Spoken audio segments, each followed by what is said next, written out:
Cette vidéo vous est présentée par la boutique universludo.ca. Rendons les jeux accessibles à tous.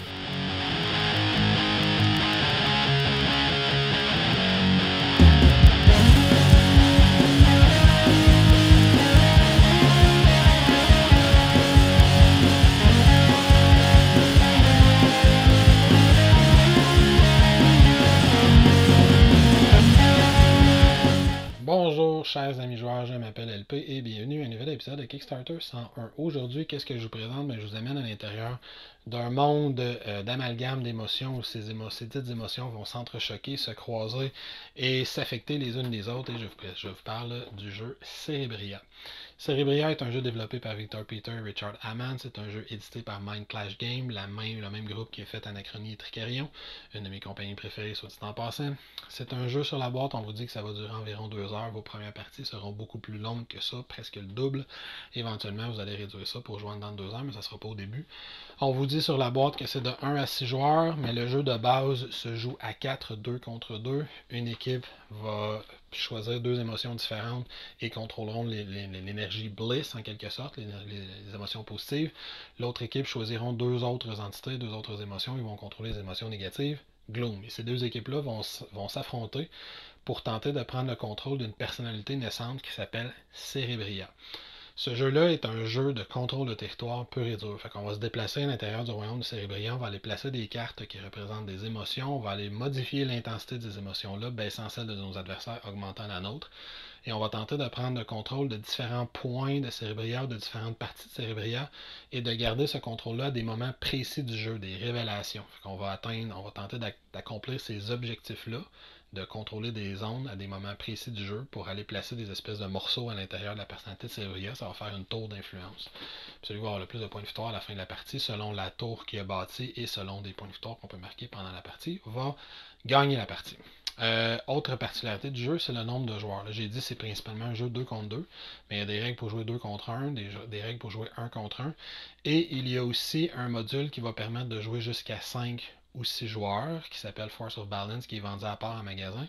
Et il y a également un module qui, je crois, sera vendu à part aussi, qui permet de jouer en solo contre le jeu ou en coop 2 contre le jeu.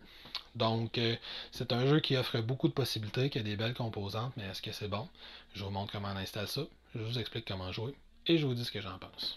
La première étape, comme tout bon jeu de société, ça va être évidemment de placer le plateau principal.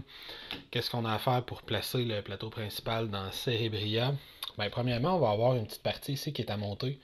On a un petit pion à mettre qui va passer au travers du plateau, puis on a un plateau comme ça, vaguement pentagonal, qu'on va aller placer au centre du plateau. Ce plateau-là, il y a 5 sphères à l'intérieur qui sont un peu comme renfoncées à l'intérieur. Et sur ces 5 sphères-là, on va avoir à aller placer 7 cristaux mauves qui représentent la ressource de willpower à l'intérieur du jeu. On en met 7 dans chacune des zones. Le reste des jetons de willpower, on va aller se faire 2 petites réserves qu'on va mettre aux 2 extrémités du plateau pour que les joueurs y aient tous accès. Puis d'ailleurs, on voit que le plateau il est séparé comme en 2 teintes de couleur principale. On a le orangé qui est de ce côté-ci du plateau, puis on a le bleu plutôt foncé qui est de ce côté-ci du plateau, dans le haut. Les joueurs vont avoir à prendre place de chaque côté de ce plateau-là. Les joueurs contrôlant l'équipe Bliss, les 2 joueurs vont contrôler l'équipe Bliss, vont se placer du côté orangé, puis les 2 joueurs contrôlant l'équipe Gloom vont aller se placer de l'autre côté. Chaque joueur va également avoir à se choisir une figurine qui vient avec un plateau principal. Je précise que j'ai les figurines de la version Kickstarter, donc pré-peintes. Fait qu'ici, il va y avoir la figurine de Hatred, il va y avoir la figurine de Malice. Chaque joueur va avoir un plateau principal à choisir. On va voir dans quelques instants le plateau principal, comment on le place individuellement. Et les joueurs vont avoir à décider où ils commencent sur le plateau principal. Là, il y a des petites règles de mise en place sur lesquelles je ne reviendrai pas. Mais pour une première partie, le livre de règles nous suggère où commencer avec chacune de nos figurines. Et on va aussi avoir des émotions de base à placer. Dans le cas de Gloom, l'émotion c'est Bleakness, qui est représentée par une carte, comme toutes les émotions du jeu. Et dans le cas de Bliss, l'émotion c'est Brightness, qu'on voit juste ici.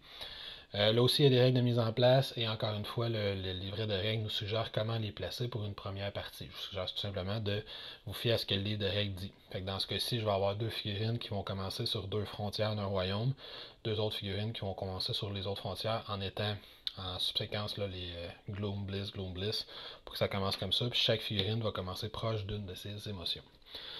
Les émotions comme ça vont indiquer quelles émotions, quelle équipe contrôle quel royaume et quelle frontière, mais ça pour le contrôle de territoire, je vais y revenir juste un petit peu plus tard pour l'expliquer plus en détail. Qu'est-ce qu'on a d'autre à placer? Bon, on va avoir des petits jetons d'essence comme ça ici, qu'on va avoir une réserve pour le joueur de Bliss, puis une réserve pour le joueur de Gloom qu'on va se placer ici pour que chaque joueur y ait accès facilement. Finalement, chaque joueur va avoir se préparer un deck de cartes. Là, on a un petit aspect de deck building à l'intérieur de ce jeu-là. Chaque joueur va avoir donc une pile de cartes à se préparer. Il va pouvoir se choisir 16 cartes parmi une grande réserve de cartes d'environ 40 cartes. Encore une fois, le livre de règles nous suggère quelles 16 cartes utiliser pour une première partie. Les cartes représentent les émotions.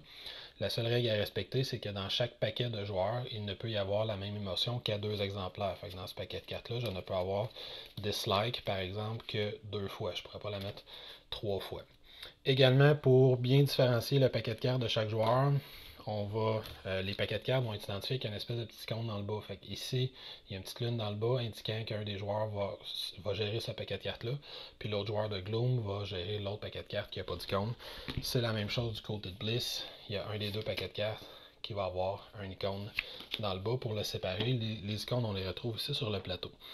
Pour le plateau principal, c'est tout ce qu'on a à faire pour placer ça. Après, on va passer à la mise en place de la liste des aspirations et au plateau individuel. La partie suivante de notre mise en place, c'est de préparer notre paquet de ce qu'on appelle les aspirations à l'intérieur du jeu qui vont être déclenchées par les différentes révélations. C'est un paquet de cartes de 9 cartes mauves. On doit tout simplement les révéler une à une pour se faire une piste commune de 9 cartes auxquelles chaque joueur peut facilement faire référence à tout moment en mettant clair là, où on commence la piste. Fait que ça va être ma première carte, ma dernière. Une fois que ça c'est fait, ça va être des objectifs communs, je vais y revenir. Une fois que ça c'est fait, on va prendre les pions qui représentent les différentes émotions qui sont présentement en jeu et on va les brasser, en piger une, déterminer le premier joueur. Dans l'équipe adverse, on va en piger une au hasard, puis on va aller en alternance comme ça. Puis ça va déterminer l'ordre de tour de jeu pour toute la partie. Ça ne change plus une fois que ça a été déterminé. Fait que pour la liste des aspirations, c'est tout ce qu'il y a à faire. Maintenant, au niveau de la mise en place de chaque équipe, qu'est-ce qu'on a à faire? Bien, premièrement, chaque équipe va avoir à choisir, chaque joueur à l'intérieur de l'équipe va avoir à choisir une figure. Là. Dans ce cas-ci, par exemple, on a la figure de Malice. La mise en place pour chacune des figures est exactement la même. Fait que comme exemple, on va faire la mise en place pour la figure de Hatred. Qu'est-ce qu'on a à faire? D'abord et avant tout, on a un petit jeton qui va venir comme ça, qu'on va mettre sur cette face-ci, sur la première case de sa piste d'action qu'il peut prendre par tour. On va le mettre juste là, ici. Chaque joueur va commencer avec une réserve de 4 jetons de Willpower et de 2 jetons d'essence qu'on va aller placer sur son plateau individuel. Et chaque joueur va commencer en débloquant 4 de ses 5 actions possibles. On voit ici que sur un plateau individuel, on a une liste avec les 5 actions disponibles que chaque joueur va avoir. Les noms des actions sont écrites sur l'autre côté, on les a ici. Et chaque joueur va commencer avec une réserve de 4 jetons blancs, des espèces de wild, qu'il va utiliser pour débloquer ses 4 actions de base. On va placer les jetons dans la première case de chacune des 4 premières actions, des 4 premières lignes d'action.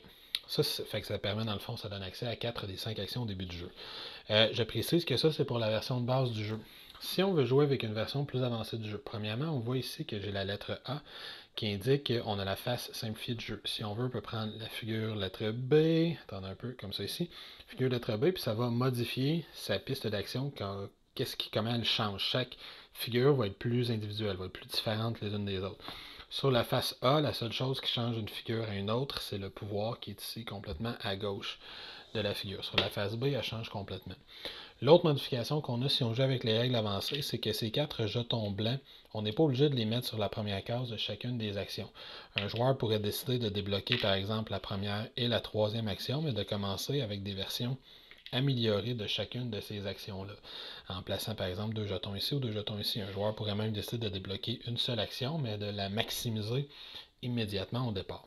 Donc, ça, c'est pour les actions, mais dans la version de base, on suggère de débloquer la première case de chacune des 4 lignes. On va commencer comme ça avec le plateau individuel. Pour le plateau d'équipe, ça ressemble à ça ici. On va avoir un paquet de cartes, nos intentions dont j'ai déjà parlé un peu. On va tout simplement les brasser, on va regarder la première carte, on va s'assurer que ce n'est pas la même que la première carte de la pile d'intentions communes. On va la remettre face cachée pour pas que notre adversaire le voie. Et on va mettre ça ici. Sur notre plateau ici, on va avoir aussi 3 jetons d'ambition qui commencent comme ça ici. Ces jetons-là ne seront pas disponibles en début de partie, donc on va les tourner face cachée pour montrer qu'ils sont indisponibles. Qu'est-ce qu'on a d'autre à placer? Bon, on va avoir une série de fragments d'identité. On en a 5 petits comme ça ici. On en a 3 gros à placer. On va aller se mettre ça dans sa réserve personnelle comme ça ici. On en a une autre pièce qui est plutôt pyramidale. Pardon, j'ai arrêté de l'échapper, qui ressemble à ça ici. On a une pile de petits jetons de carrés de toutes sortes de couleurs, vert, jaune, bleu et rouge. On a une pile d'augmentation d'intensité pour nos émotions qui vont de plus 1 à plus 6. Et on a, pour l'équipe Gloom seulement, on a une petite pile de jetons qui ressemble à ceci ici, qui sont en lien avec l'une des émotions qui peuvent rentrer en jeu. Bliss n'a pas cette pile de jetons-là, c'est la seule différence entre les deux équipes. Dernière chose que chaque joueur va faire, c'est qu'il va aller chercher dans sa pile de cartes qui lui appartient. Fait que disons que Hatred joue avec la pile de cartes qui a le petit symbole de soleil. Il va aller piger 2 cartes pour commencer la partie avec ces 2 cartes-là. Ça va être sa main de départ. Et la carte suivante dans le paquet, il va la tourner pour qu'elle soit visible de tous. Une fois que ça va être fait, il va aller replacer ce paquet de cartes-là sur la zone de jeu principale. Avant de commencer à expliquer les règles en tant que telles, il faut que j'explique 2 concepts très importants à l'intérieur de Cerebria. Le premier concept, c'est le contrôle de territoire. Cerebria, c'est un jeu de contrôle de territoire pur. Dans Cerebria, on va avoir 2 types de territoires. Il y a les royaumes qui sont séparés par ces lignes-là ici. Dans un royaume, il y a 4 espaces de cartes qui peuvent influencer le contrôle à l'intérieur de ce royaume-là. Pour savoir qui contrôle le royaume, on va tout simplement aller voir sur ces 4 espaces de cartes-là quelles sont l'intensité des émotions qu'il y a. Par exemple, disons que la carte qui est juste ici, au lieu d'être là, elle serait ici. On voit sur la carte, si je la mets dans l'autre sens pour vous, on le voit sur la carte, il y a un jeton d'essence, ce qui fait que cette carte-là a présentement une intensité de 1. Fait qu'au total, dans le royaume, il y a une intensité de 1 du côté Bliss. Fait que le petit marqueur qui est ici, on va le mettre de l'autre côté. C'est Bliss qui contrôle ce royaume-là. Si plus tard en partie, il y avait une émotion ici, toujours de 1 d'intensité qui s'ajoutait du côté Gloom, ben à l'intérieur du royaume, il y a une intensité qui est égale, donc personne ne contrôle le territoire. Si Gloom augmentait l'intensité de son émotion juste ici en déposant un deuxième jeton sur la carte, fait que si on a une intensité de 2 contre une intensité de 1, le jeton passerait côté, le contrôle du territoire passerait côté Gloom. Il y a des petites règles à ajouter à ça. Si une émotion, disons qu'on rajoute l'émotion qui est juste ici à l'intérieur du royaume, toujours contrôlée par Bliss, une émotion de base. Si une émotion est à l'intérieur du royaume, elle va annuler l'intensité d'une émotion qui est sur la frontière du royaume si cette émotion-là est de type opposé. Dans ce cas-ci, Bleakness a une intensité de 2, mais Bleakness se trouve sur la frontière, donc sur la ligne qui touche aux 2 royaumes, juste ici. Ici, on a l'émotion Courage, qui a une intensité de 1. Mais comme on a une émotion positive et que sur la frontière adjacente, on a une émotion négative, l'émotion négative ne compte tout simplement pas. Ce qui veut dire qu'on a une intensité de Bliss de 2, une intensité de Gloom de 0. Le contrôle va passer de ce côté-ci. Il peut y avoir aussi certains effets de jeu qui vont rajouter des forteresses, comme ça ici, à l'intérieur du royaume. S'il y a une petite forteresse à l'intérieur du royaume, on va aller marquer un marqueur plus 1. Ce qui veut dire que l'intensité totale de Gloom à l'intérieur de ce royaume-là est à plus 1. Dans ce cas-ci, ça ne changerait rien. 2 d'intensité contre 0 parce qu'il est annulé par la carte qui est là, plus 1, 2 contre 1. Le contrôle reste à Bliss. Si on avait mis un gros morceau de fragmentité au lieu d'un petit, ben l'intensité de Gloom aurait passé à plus 2. Là, on aurait eu 2, 0 contre 2. Fait que là, le marqueur n'appartiendrait à personne. Si Bliss se rajoutait une autre carte, disons ici, en mettant un marqueur comme ça ici, ben là, cette fois-ci, le contrôle repasserait comme ça ici. Si Gloom s'ajoutait une émotion à cet endroit-là, ça ne changerait rien au niveau du royaume, parce que peu importe l'émotion, comme c'est une émotion positive qui est ici, une émotion négative là ne vaudra rien. Fait que pour le contrôle du royaume, c'est pas plus compliqué que ça. Il faut juste se rappeler que les frontières sont annulées si la case adjacente c'est une émotion de type opposé qui est installée là. Ici, le marqueur ne pourra jamais aller à plus que plus 2, donc on peut aller chercher un plus 2 supplémentaire pour le royaume au complet. La deuxième chose qu'on peut avoir à contrôler, ce sont les frontières. Les frontières qu'on voit par la ligne qui est ici sont touchées par une triade de cartes. Fait qu'il y a une carte sur la frontière et il y a 2 cartes qui sont adjacentes. On nous rappelle avec les petites flèches ici que ce sont les 3 cartes qui vont affecter le contrôle de la frontière. Le principe est le même, à part qu'il ne peut pas y avoir d'annulation d'intensité. Fait que si Bliss, par exemple, a une émotion brightness comme ça sur la frontière, bien, le petit marqueur qui est ici, on va le mettre côté Bliss, puis on va le mettre ici pour se rappeler que cette frontière-là appartient à Bliss, est contrôlée présentement par Bliss. Si Gloom trouvait le moyen de déplacer cette carte-là juste ici, bien, le contrôle passerait de l'autre côté. Il y aurait une intensité de 2 contre une intensité de 1. Ici, les cartes ne peuvent pas s'annuler à l'intérieur des frontières. Fait qu'on fait tout simplement regarder les 3 cartes. Les marqueurs qu'il peut y avoir des potentielles forteresses n'affectent pas non plus le contrôle des frontières. Fait que ça, c'est un concept super important à comprendre parce que c'est un jeu de contrôle de territoire. Donc, les frontières sont contrôlées par les 3 cases qui sont là. Les royaumes sont contrôlés par les 4 cases qui sont ici. Mais les émotions qui sont à l'intérieur du royaume vont annuler l'émotion qui est sur la frontière strictement pour le contrôle du royaume. Encore une fois, dans ce cas-ci, le contrôle irait automatiquement à Gloom, même si le marqueur il était ici, parce que là on aurait 2 contre 0, parce que celui-là est annulé par celui-là. Et ça, c'est pour le contrôle de territoire. Fait que le concept peut-être le plus important de Cerebria, mais qui n'est pas nécessairement le plus facile à comprendre, c'est comment on gagne à ce jeu-là. Comment on marque nos points de victoire. C'est un jeu euro, donc on va marquer avec des points de victoire. On a d'ailleurs, il y a une façon de marquer des points de victoire pendant la partie qui est plus difficile à faire. On a une roue des intentions ici qui nous aide à pister notre nombre de points de victoire pendant la partie. On a un petit marqueur qui va avancer au fur et à mesure qu'on fait des points. Il y a d'ailleurs des petits bonus qu'on va gagner si on atteint certains chiffres pendant la partie. Puis à la fin de la partie, quand elle va se terminer, on va ajouter des points selon le nombre de morceaux qu'on a réussi à placer dans la tour centrale. Chaque équipe va essayer d'en placer le plus possible. Puis on va marquer des points selon le nombre de morceaux qu'on a placés. Chaque petit morceau va valoir 3 points, chaque gros morceau va valoir 5 points. Et si une équipe a réussi à placer son morceau pyramidal pour venir mettre fin à la structure, ça va valoir un 4 points supplémentaire. Comment on fait d'abord et avant tout pour savoir que la partie se termine? Bien, il y a 3 façons qu'elle se termine. Si une équipe atteint 20 points de victoire pendant son tour, c'est le dernier tour de jeu. Si une équipe ne peut plus placer de morceau, un morceau qui est demandé, elle est mise en place à la tour centrale, elle doit à la place placer sa structure pyramidale et ça va mettre fin aussi à la partie. Troisième façon que la partie va se terminer, c'est si on ne peut plus mettre en jeu de nouvelles cartes aspiration communes. Ça, je vais revenir dans une fraction de seconde pour expliquer qu'est-ce que c'est. Ces cartes-là sont des objectifs communs. À chaque fois qu'il y en a une qui est réalisée, on va la défausser. Puis si on ne peut plus en mettre de nouvelles, bien, ça va mettre fin à la partie aussi. Fait que donc, comment on fait pour mettre des morceaux à l'intérieur de là? C'est le cœur du jeu, ça va être la façon principale de marquer ses points de victoire à l'intérieur de ce jeu-là. Voici comment ça fonctionne. Les cartes d'aspiration commune, ces cartes-là ici, qui ont un dos mauve, représentent un objectif que chacune des équipes va tenter d'atteindre. En plus de cet objectif-là, chaque équipe a sur le dessus de son paquet une carte d'aspiration secrète qui va être le seul à savoir qu'est-ce que c'est. Fait que dans ce cas-ci, l'équipe de Gloom tenterait d'accomplir ces 2 objectifs-là. Le premier objectif étant Awareness, ça veut dire avoir le plus d'émotions dans des triades différentes à l'intérieur du jeu, fait que toucher au plus possible aux 5 triades qu'il y a à l'intérieur du jeu.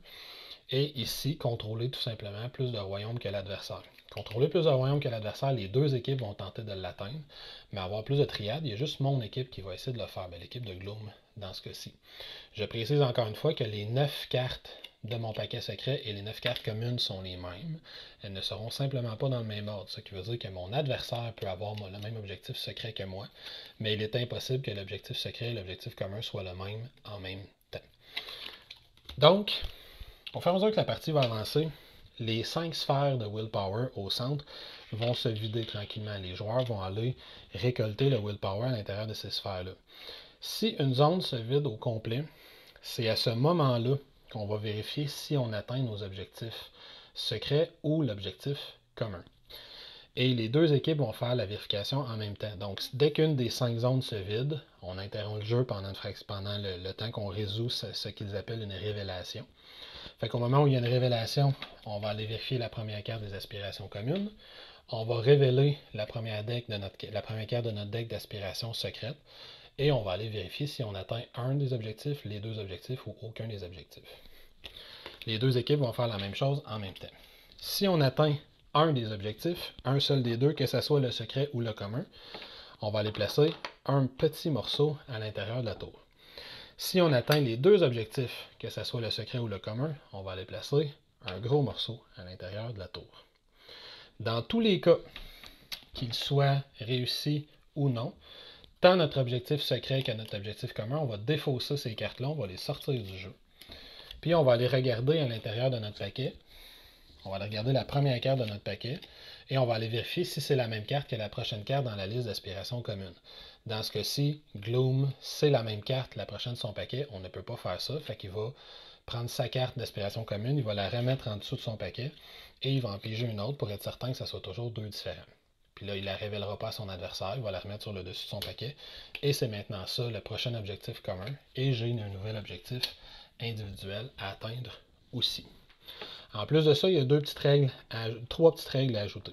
Premièrement, si une équipe réussit à marquer le gros bloc, le gros morceau, l'équipe adverse va devoir, ça ne sera pas sera pas un choix, ça va être une obligation, va devoir les choisir dans la piste d'aspiration commune restante, va devoir choisir une des cartes et la défausser. Fait que ça va raccourcir la partie. Puis en plus, comme je le répète depuis tantôt, ce sont les mêmes 9 cartes, les aspirations communes et les aspirations secrètes. Fait que le joueur de l'équipe adverse pourrait décider de défausser une carte qui est déjà à son désavantage parce qu'il sait qu'éventuellement on va essayer de la marquer. En plus de ça, si une des deux équipes ne pose aucun morceau, ni un petit ni un gros, dans son paquet d'aspiration secrète, au lieu de simplement regarder la prochaine carte, elle va regarder les 3 prochaines cartes, choisir celle qu'elle veut pour mettre sur le dessus et renvoyer les autres en dessous, lui donnant plus de choix pour avoir plus de chances de marquer des points. Finalement, je l'ai dit tantôt, il y a certaines actions qui vont permettre d'aller placer des morceaux de forteresse à l'intérieur des espèces d'espaces pentagonaux qui sont autour de ma zone. Si je vide une zone qui est face à un de ces morceaux de forteresse-là, le morceau va se transférer automatiquement à l'intérieur de la tour, en plus du potentiel petit morceau ou gros morceau qu'une équipe pourra avoir réussi à placer. Et que ce soit un petit ou un gros, dès qu'on vide une zone qui est vis-à-vis, on transfère à l'intérieur de la zone. Je précise, très important, elle doit être vis-à-vis. Si on vide la zone qui est ici, le morceau il est là, il n'y a rien qui va transférer automatiquement. On va tout simplement vérifier un morceau si on atteint un des deux objectifs, un gros morceau si on atteint les deux objectifs. Si on n'atteint aucun des objectifs, il n'y a rien qui transfère. Fait que ça, c'est une façon supplémentaire, si on vide une zone, d'amener des morceaux pour le décompte final de points de victoire. Fait que ce concept-là est extrêmement important à comprendre. C'est un jeu de timing. On va essayer de vider ces zones-là au bon moment pour avoir un maximum de contrôle sur la carte commune d'objectifs et sur notre carte secrète d'objectifs. Cela étant dit, comment fonctionne un tour de Cérébria en tant que tel? On a dans le bas de notre fiche de personnage un petit rappel fort utile pour se rappeler comment fonctionne un tour. Fait que dans Cérébria, on a 3 actions à prendre.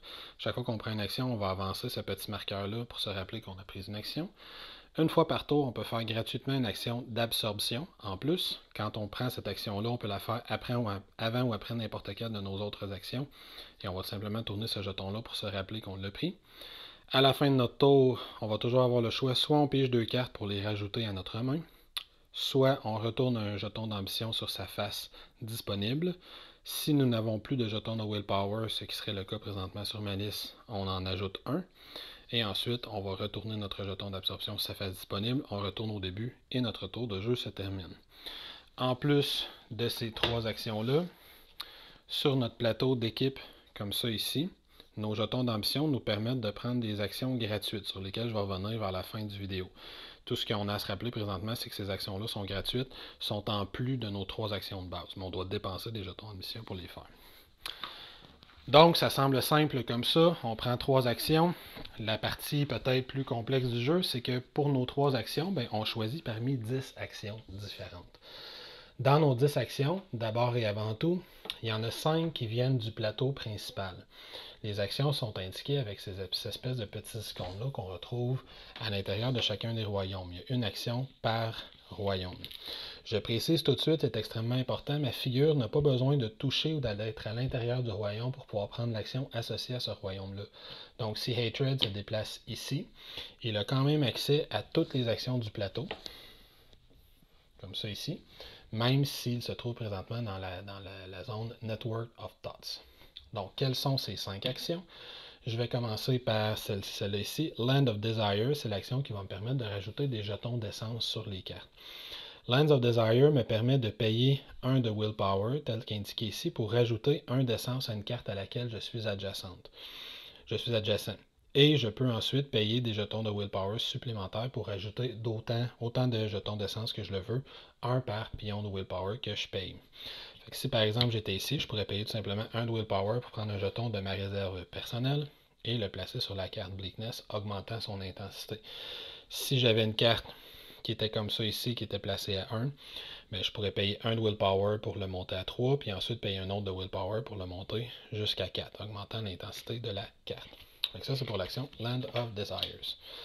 Pour l'action qui est juste ici, Willows of Values, bien, Willows of Values va me permettre de payer 1 de Willpower, puis ensuite de transformer autant de jetons de Willpower que je le veux de ma réserve personnelle en jetons d'essence que je vais ajouter à ma réserve personnelle. Fait que c'est comme ça qu'on va faire ces réserves d'essence. Ici, j'ai l'action de Valleys of Motives qui me permet de payer 1 de Willpower pour en gagner 4. Donc, on fait un bénéfice net de 3. C'est juste qu'il faut avoir le jeton de Willpower de base pour pouvoir aller les chercher. J'ai ici l'action qui est associée à Cradle of Senses qui me permet d'aller chercher des cartes supplémentaires. Je peux payer 1 de Willpower pour piger une carte et payer 2 de Willpower pour piger des cartes supplémentaires. Puis je peux le faire autant de fois que je veux. Je vous rappelle comment on pige des cartes. On va toujours tourner la première carte du deck pour l'avoir. Fait que si je paye 1 de Willpower, je pige une carte, je tourne la carte suivante, je peux payer 2 de Willpower pour la piger, je tourne la carte suivante, puis je peux le faire autant de fois que je veux, tant que j'ai du Willpower à piger. Tant que j'ai du Willpower, à dépenser. La dernière zone ici, c'est le Network of Thoughts, qui me permet de déplacer des émotions sur le plateau. Je peux payer 2 de Willpower pour amener une émotion adjacente à la case où je me trouve. Par exemple, si mon Hatred se trouvait ici, on est dans une zone qui est contrôlée par Bliss, je pourrais payer 2 de Willpower pour amener mon Bleakness une case adjacente à moi. Ça modifie donc le contrôle de cette zone-là. J'ai 2 contre 1, donc la zone va passer côté Gloom. Je précise que c'est la même chose pour tous les royaumes du jeu. Si le royaume est contrôlé par une équipe, l'équipe qui contrôle ce royaume-là a un rabais de 1 de Willpower sur le coût total de l'action. Si par exemple, comme deuxième action, mon Hatred ici voulait aller chercher du Willpower supplémentaire, il n'aurait pas besoin de payer le 1 de base, il a un rabais de 1, il ne fait que 4.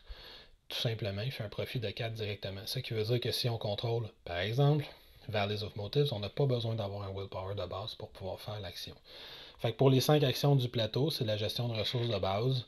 C'est les 5 actions de base. Fait qu'on prend 3 actions par tour. Ça, c'est les 5 premiers choix qu'on a. Maintenant, quels sont mes 5 autres choix? Les 5 autres choix vont venir de mon plateau personnel.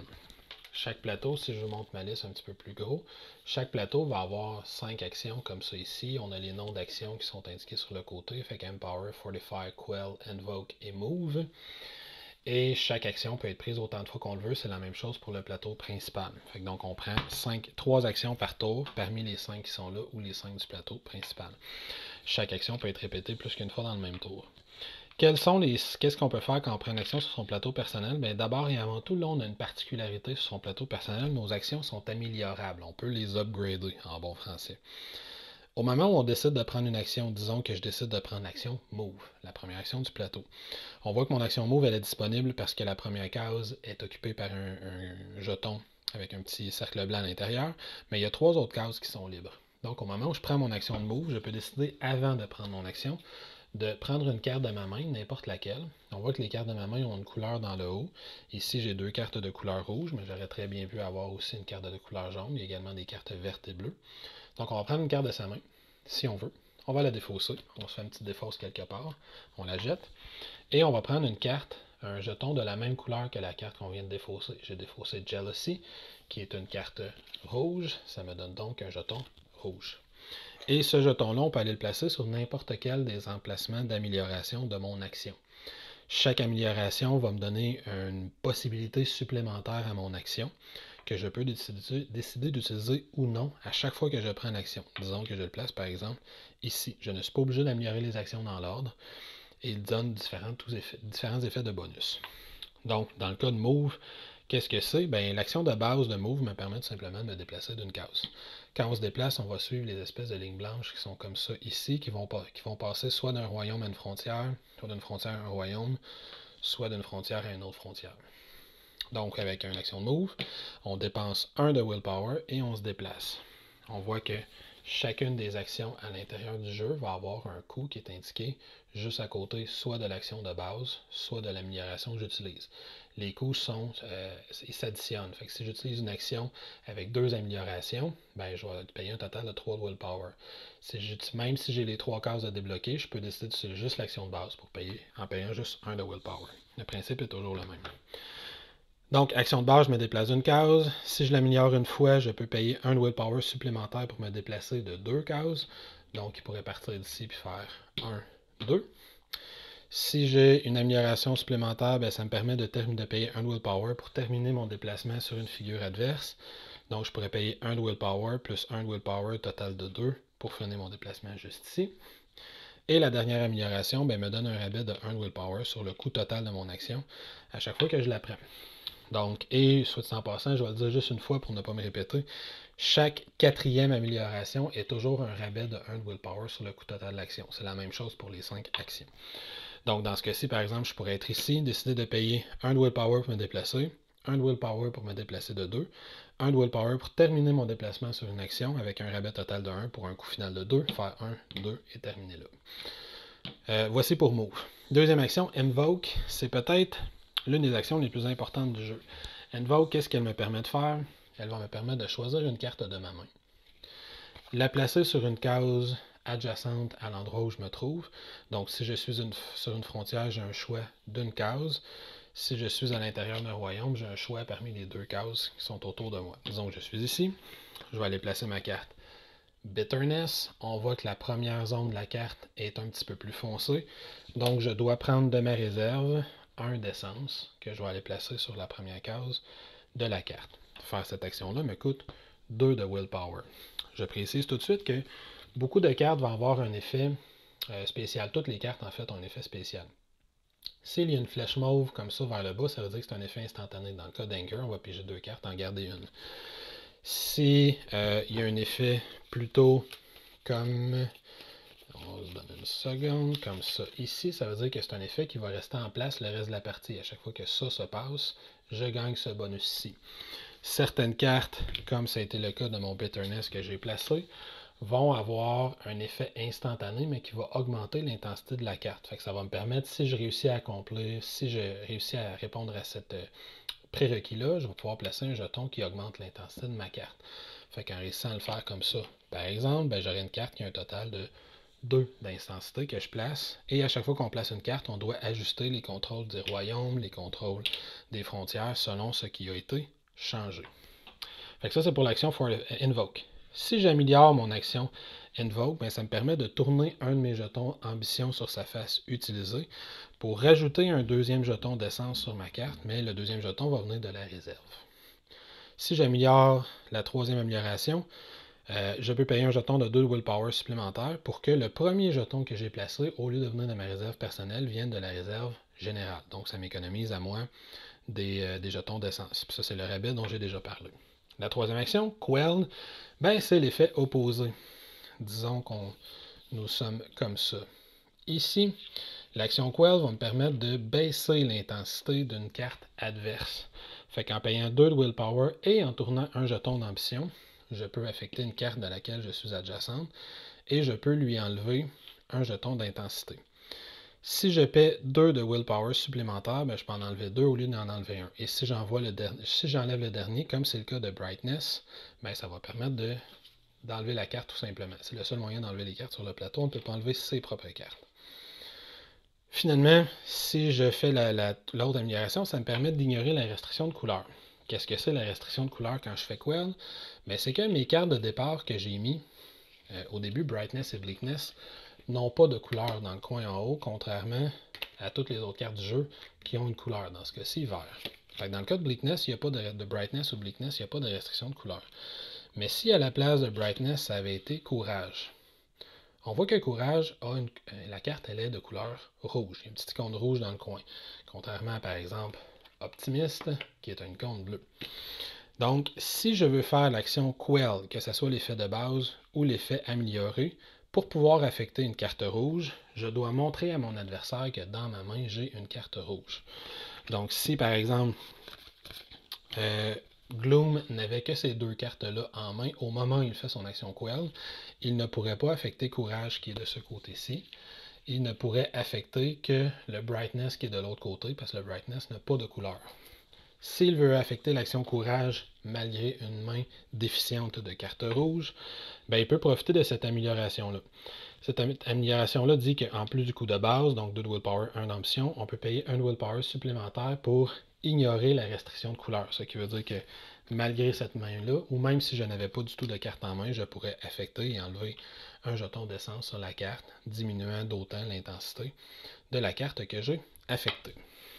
Dans le cas de Fortify, c'est une action intéressante qui me permet de déplacer des forteresses à l'intérieur du royaume de Cérébria. Comment je vais faire ça? Bien, premièrement, je vais payer 3 de Willpower et je vais prendre un petit morceau de fragment d'identité que je vais aller placer sur une forteresse adjacente à l'endroit où je me trouve. L'adjacence dans ce cas-ci, c'est les deux frontières et le royaume adjacent à la case de forteresse.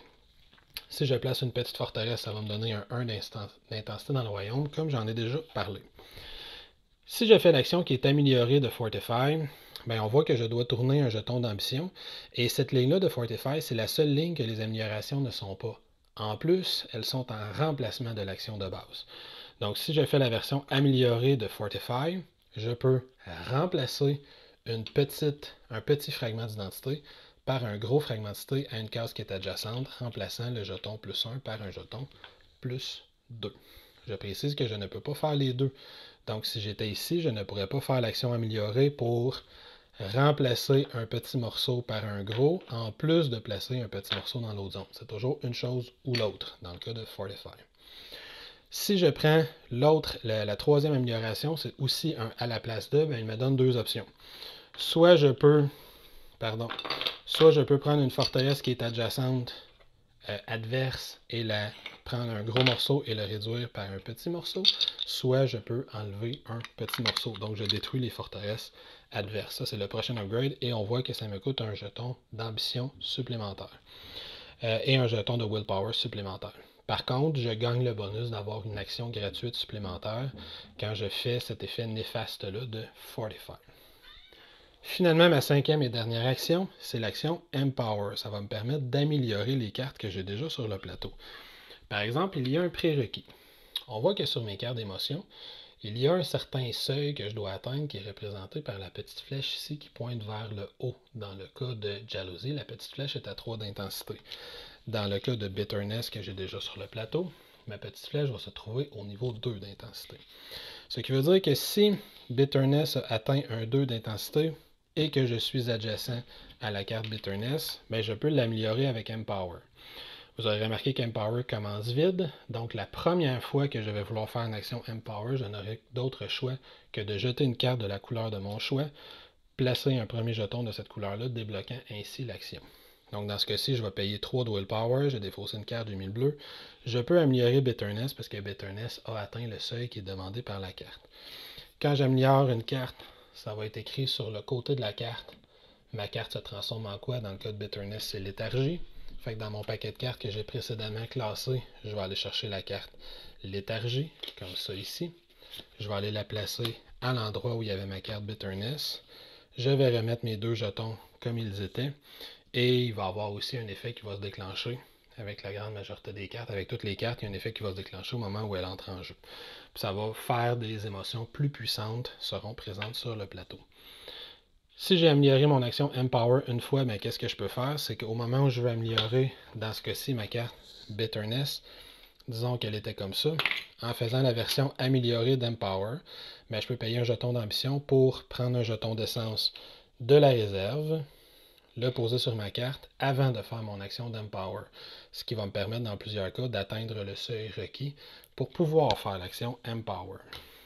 Finalement, si j'ai la deuxième amélioration, la dernière amélioration disponible, je peux payer un de Willpower supplémentaire pour affecter n'importe quelle carte sur le plateau, pas seulement une carte où je suis adjacent.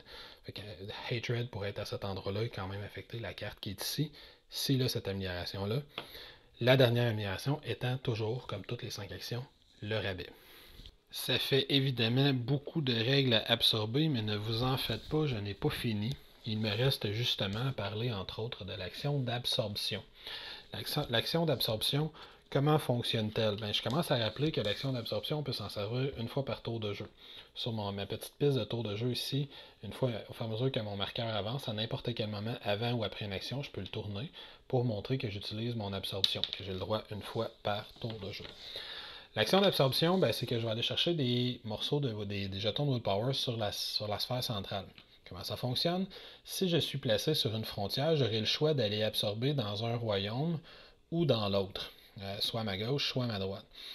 Et quand je vais absorber, alors que je suis placé par exemple à l'intérieur d'un royaume, ben, je n'aurai pas le choix d'aller absorber dans la sphère qui est juste en face de l'endroit où je me trouve. Disons que je suis ici, fait que je peux choisir d'absorber là ou là. Disons que le joueur décide d'absorber dans ce royaume-ci. On commence toujours par aller chercher 2 jetons de willpower qu'on va aller rajouter à sa réserve personnelle. En plus de ça, on va gagner un bonus selon les frontières qui sont adjacentes à la zone où on absorbe, selon les frontières qu'on contrôle. Dans ce cas-ci, comme j'absorbe dans le royaume Network of Touch, je vais aller regarder la frontière qui est ici. Présentement, elle est sur contrôle Gloom. Si je regarde la frontière de l'autre côté, elle est aussi sur contrôle Gloom. Et c'est d'ailleurs rappelé sur le jeton de contrôle de frontière qu'on va gagner un jeton de willpower supplémentaire pour chaque frontière adjacente qu'on contrôle. Si on en contrôle une des deux, on gagne 3 jetons au total. Si on contrôle les deux, on gagne un total de 4 jetons. En plus de ça, on va se déclencher un petit pouvoir spécial à chaque fois qu'on va utiliser l'action d'absorption. Dans ce cas-ci, par exemple, si je fais l'absorption dans la zone de Knowledge, ça va me permettre de rajouter un jeton d'amélioration sur l'une des actions de mon choix, sur mon plateau personnel, de la couleur de mon choix en plus. Si je fais l'action de la zone Diligence, ça va me permettre d'aller chercher 2 jetons de willpower supplémentaires de la réserve générale. Si je fais l'absorption de la zone Humility, ça va me permettre d'ajouter un essence sur l'une de mes émotions. L'absorption Creativity, ça me permet de piéger une carte supplémentaire. Et l'action Commitment, ça me permet de dépenser un point de willpower pour ramener un jeton d'ambition du bon côté de la face utilisée. Et après avoir terminé mon action d'absorption, je vais tourner la zone, changeant la configuration d'absorption sur le plateau. Je rappelle aussi que c'est en absorbant qu'on va déclencher les phases de score de points. Si par exemple j'étais dans une situation comme celle-ci et je décide d'absorber sur ce royaume-là, je contrôle les 2 frontières, j'absorbe donc un total de 4 de willpower, ce qui vide la zone. Je vais avoir mon bonus qui est écrit en bas de la zone, mais en plus de ça, on va déclencher la phase de points. Fait que là, on va aller regarder sur son plateau personnel quel est l'objectif personnel de notre équipe. On va aller regarder quel est le premier objectif de la piste d'intention commune. Je vais aller placer, si j'en obtiens un des deux, je vais aller placer un petit fragment à l'intérieur de la tour. Si j'obtiens les deux, ben, je vais réussir à aller placer un gros fragment à l'intérieur de la tour. Et s'il y avait dans la zone adjacente à la zone où je fais mon absorption, disons qu'on est comme ça avec un petit plus 1. Si je vide la zone qui est adjacente à une forteresse, ben, je vais faire rentrer la forteresse à l'intérieur de la tour, enlevant le plus 1 au passage. Je précise que c'est tout à fait la même chose si la forteresse appartenait à un adversaire. En vidant la zone qui est là, ben, la forteresse de l'adversaire va rentrer à l'intérieur de la tour, en plus du potentiel fragment d'identité, petit ou gros, qui va être déposé selon qu'une équipe atteigne l'un de ces 2 objectifs ou les 2 objectifs qu'elle poursuit. Dans tous les cas, on va tourner la roue d'une fois dans le sens des aiguilles d'une montre. Et si on a vidé une zone, après avoir fait tout ça, on va remplir de nouveau cette zone-là avec les 7 cristaux. Je précise qu'on remplit la zone seulement si on l'a complètement vidé. Si on en a seulement enlevé une partie, la seule partie de tout ça qu'on ne fait pas, c'est de remplir. Mais on fait tout le reste. Et évidemment, on va vérifier si on marque des points seulement si la zone a été vidée aussi. Fait que donc, pour l'action d'absorption, ça couvre tout ce qu'il y a à savoir. La dernière chose qui reste à expliquer, c'est les jetons d'ambition, comment ils fonctionnent, juste ici. Je rappelle que les jetons d'ambition, ben, l'une des façons de les récupérer de base, c'est à la fin d'un tour de jeu. Soit je peux piger 2 cartes, soit je peux ramener un jeton d'ambition sur sa face disponible. Sinon, il y a toujours une des 5 possibilités d'absorption qui me ramène des jetons d'ambition. Donc, comment on peut s'en servir? On va sur le petit plateau ici. Je peux toujours dépenser pendant mon tour un jeton d'ambition pour améliorer une de mes actions avec la couleur de mon choix.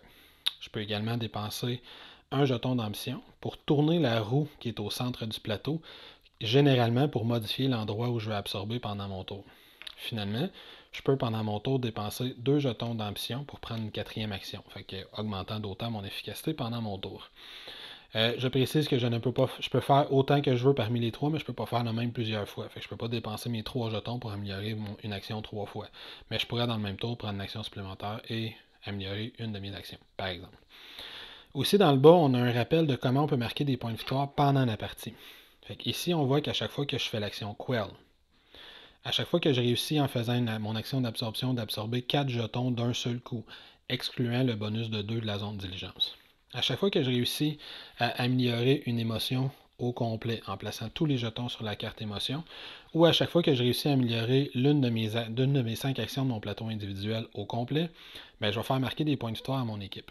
Je vais faire marquer un point de victoire la première fois que je fais l'une de ces 4 actions-là, et je vais en faire marquer 2 de plus pour chaque fois additionnelle que je réussis l'une des 4 actions, que ce soit la même ou une différence.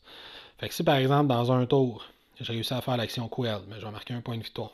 Si dans le même tour de jeu, je réussis à remplir une de mes émotions au complet, je vais faire un autre point de victoire et un autre, parce que c'est la deuxième fois que je fais une action spéciale. Si encore une fois dans le même tour de jeu, j'augmente une de mes actions au maximum, j'en fais 2 autres. Et disons que je termine en faisant un autre Quell, j'en fais 2 autres. À chaque fois qu'on passe un des petits symboles ici, on va gagner différents bonus. Piger une carte, retourner un jeton ambition du bon côté, rajouter un jeton d'essence sur l'une de mes cartes émotions, et ainsi de suite. Fait que ça peut être une autre façon de marquer des points de victoire pendant la partie. Dernier élément dont je veux parler, c'est le petit grimoire de Gloom. Ce grimoire-là, à quoi il sert? Chaque équipe va en avoir un. Dans ce cas-ci, c'est le grimoire de Gloom. Le Bliss va aussi avoir son propre grimoire. Qu'est-ce qu'on a à l'intérieur de ça? On va commencer par avoir le descriptif des pouvoirs des 4 figures qu'on peut avoir à l'intérieur du jeu. Dans ce cas-ci, on avait choisi Hatred et Malice, fait que c'est les 2 figures avec leurs pouvoirs respectifs. Et surtout, à l'intérieur de ce livre-là, on a un descriptif de tous les pouvoirs qu'il y a à l'intérieur du jeu. Par exemple, si je joue la carte Jealousy, ça c'est l'icône de la carte, voici ce que la carte fait, et j'ai la carte Envy ici, qui est sa version améliorée, qu'est-ce qu'elle fait. Et le petit livret est classé en couleurs, fait qu'on a des cartes jaunes, des cartes vertes, les cartes bleues, et au début on avait les cartes rouges, fait que c'est extrêmement pratique, c'est une aide de jeu super précise. Dernière précision que je fais sur le jeu que je n'ai pas encore faite, c'est au niveau de l'amélioration. Quand on améliore une action, on peut l'améliorer autant qu'on veut en jetant les cartes de couleur qu'on veut. Par contre, sur la même ligne, il ne peut pas y avoir 2 jetons de la même couleur. Ce qui veut dire que une fois que j'ai amélioré, par exemple, l'action Fortify en jetant une carte verte, je ne peux plus jeter de carte verte pour améliorer l'action Fortify. Je devrais jeter des cartes de couleurs différentes. Et comme l'action Empower commence sans couleur, sans jeton dessus, la 4e, je n'aurai pas le choix. Une fois que je l'ai amélioré avec du vert, du bleu et du rouge, pour l'améliorer une dernière fois, je n'aurai pas le choix de piger des cartes jusqu'à temps que je pige une carte jaune que je peux défausser pour améliorer mon action Empower. Et avec tout ça, ça met fin à l'explication de Cerebria. Donc, Cerebria, comme tu as pu le constater, c'est un petit jeu tout simple, facile à comprendre, avec presque pas de règles. Non, sérieusement, ça reste un très très gros jeu euro. Fait que je vais essayer de découper ma critique en différents aspects. Premier aspect, les composantes. Les composantes dans ce jeu-là sont A+, A+++, même, sont excellentes, sont super belles, sont extrêmement efficaces. Et là, moi j'ai la version de luxe, fait que les figurines sont pré-peintes, des figurines plastiques. Dans la version de base, vous allez avoir des petits standees, mais quand même très colorés, très jolis. C'est ça, un peu moins impressionnant sur le plateau, mais quand même très réussi. Mais surtout, l'art visuel des cartes me plaît énormément. Il est à la fois sombre et goofy en même temps, ce qui est particulier. Tandis que les cartes Bliss sont extrêmement jolies, extrêmement engageantes. Fait que c'est super bien réussi. Le plateau, c'est clair. L'iconographie est difficile d'approche, mais une fois qu'on la maîtrise bien, une fois qu'on la comprend, toutes les règles sont sur le plateau. C'est la même chose pour Tricarion et Anachronie. Fait que ça, pour les composantes, c'est excellent, excellent pour moi. Deuxièmement, la thématique me parle beaucoup, premièrement parce qu'elle est très originale. On contrôle une personnalité naissante, puis on essaie d'influencer pour en faire une personnalité positive ou plutôt négative. Et en plus, elle est, selon moi, très bien intégrée dans ses mécaniques. Surtout, entre autres, par l'utilisation des cartes. Les cartes d'émotion, évidemment, sont nommées selon une émotion ou une autre. Et l'effet de la carte est souvent très, très, très thématique par rapport au nom que la carte a. Par exemple, quand je vais mettre une carte jalousie en jeu, là, je suis jaloux de mon adversaire, donc je vais copier un de ses pouvoirs pour prendre le même. Si j'ai la carte Loneliness, la carte de solitude, quand je la mets dans une triade, si elle est tout seule de ma catégorie de cartes, si elle est toute seule, elle va gagner un bonus. Du côté de Bliss, une de mes cartes préférées, c'est la carte Optimisme. La carte Optimisme, c'est impossible d'y enlever son dernier jeton d'intensité, parce que l'optimisme ne meurt jamais vraiment, il y a toujours un petit espoir qui reste. La carte de colère, elle me permet de piger plus de cartes négatives. Donc, quand je suis colérique, généralement, il y a d'autres émotions négatives qui s'y ajoutent. Et quand je transforme la colère en rage, ben, plus j'ai de cartes négatives dans les mains, plus j'ai de cartes d'émotions négatives dans les mains, plus ma rage va être puissante et intense, ce qui est tout à fait thématique. Fait que pour moi, l'implantation des cartes à l'intérieur du jeu, c'est vraiment, vraiment réussi. Ça fait rire, ça fait des bonnes discussions. Au niveau des mécaniques, le jeu reste extrêmement, je dirais, thinky. Il faut réfléchir beaucoup. C'est un jeu de contrôle de territoire pur, ce que j'aime bien, parce que c'est pas un jeu de conflit en tant que tel, on se tapoche pas dessus. On peut affecter les émotions de l'adversaire et enlever des forteresses, des trucs comme ça, mais c'est vraiment un jeu de contrôle de territoire et de timing. C'est d'être capable de prendre le contrôle de ce dont j'ai besoin au moment où j'en ai besoin. Et on peut avoir l'impression qu'on va se faire planter parce que les deux premières phases de score, l'adversaire a placé des gros morceaux, puis nous autres, on n'a rien placé. Mais là, pendant 3 phases de score supplémentaires d'affilée, c'est nous autres qui réussissons à placer un petit morceau à chaque fois, puis on a réussi à faire rentrer des morceaux de la forteresse. Fait qu'il y a une balance qui va venir à l'intérieur du jeu, qui va se créer à l'intérieur du jeu, qui est selon moi extrêmement intéressante. Je ne cacherai pas que si on montre le jeu, puis on a déjà 3-4 parties dans le corps à quelqu'un qui n'a jamais joué, on va le battre, c'est à peu près sûr. Il y a beaucoup de choses à gérer, ses pouvoirs individuels, comment on va se placer sur le plateau, les cartes qu'on va jouer, la gestion de son willpower, la gestion de son essence. On n'a pas des ressources infinies ni de l'un ni de l'autre. Tout coûte du willpower à l'intérieur du jeu. Fait que c'est pas évident à gérer. Il y a beaucoup de ressources à gérer. C'est un jeu extrêmement lourd. Mais c'est un jeu qui me plu énormément au niveau de ses mécaniques, justement parce qu'il faut réfléchir beaucoup à ses affaires, puis il faut gérer beaucoup de choses sur le plateau dans sa gestion de ressources, puis dans son contrôle de territoire.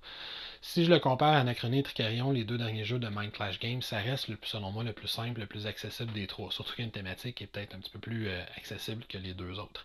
Mais ça reste un jeu complexe. Fait qu'il faut savoir dans quoi on s'embarque. Pour moi, je lui mettrais facilement un 9, voire peut-être un 9.5 sur 10.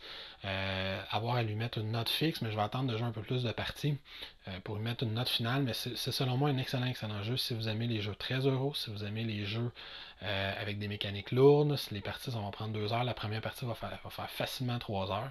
Et c'est aussi un jeu qui est particulier pour le nombre de joueurs qu'il y a. C'est un jeu qui est fait pour jouer en équipe à la base. Fait qu'on pour en profiter au maximum, on va jouer 2 contre 2, même si là, il risque d'avoir l'événement du Alpha Gamer qui va ressortir un peu plus parce qu'il n'y a pas vraiment d'informations cachées, fait qu'un joueur pourrait dire à l'autre quoi faire, lui enlevant son fun, mais ça, dites à terre à ce joueur-là, puis faites ce que vous voulez. Donc, ça reste pour moi un excellent jeu que je vais recommander beaucoup. Dans le jeu de base, on peut jouer jusqu'à 4, avec l'extension qui s'appelle Force of Balance, on peut jouer jusqu'à 6, donc 3 équipes de 2.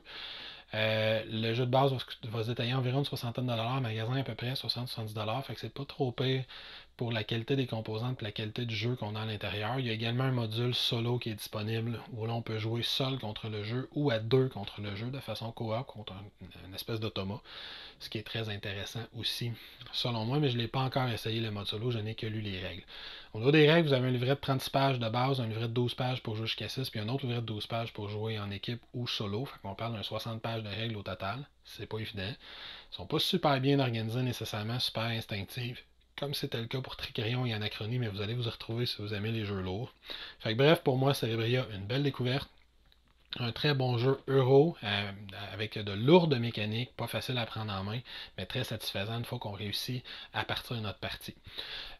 Donc, cela étant dit, moi je vais vous souhaiter une excellente fin de journée. Je vais vous inviter à laisser des commentaires dans le bas de la page. Vous pouvez venir nous visiter sur notre page Facebook, sur Twitter, ou encore nous supporter sur notre page Patreon. On a toujours des prix intéressants à faire tirer à tous les mois. Vous pouvez me laisser commentaires, suggestions pour les prochaines vidéos que vous voulez que je fasse. Présentement, j'hésite entre Deep Madness et Vindication. Ce sont les 2 prochains jeux que je vais couvrir probablement. Vous pouvez me dire lequel vous plairait davantage.